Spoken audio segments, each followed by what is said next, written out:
स्वामी माऊली म्हणतात, दिवस दिवस जो ध्यास असतो, जी उमेद असते, ती फक्त काही लोक तुमच्याशी अशी का वागली किंवा वागत आहेत, या विचारात अडकून फुकट वेळ घालवू नका. मन भावुक आहे, ते दुखलं जातच, कारण ती अपेक्षेची कीड तुमची शांतता ठेचत राहते. पण तू किती अंतर्मनाने करतोस ते कोणालाच नको सांगू.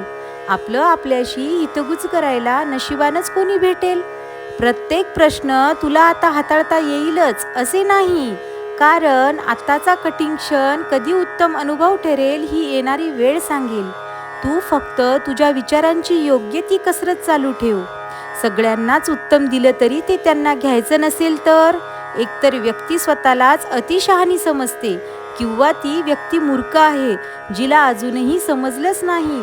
पण पुन्हा तेच त्यांच्यासाठी स्वतःच्या मनाला त्रास तर करून घ्यायचा नाहीच, आणि तुला कोणी नाही असे अजिबातच नाही. पुढचं तू काय ते समज. अशक्य ही शक्य करतील स्वामी. श्री स्वामी समर्थ. जय जय स्वामी समर्थ.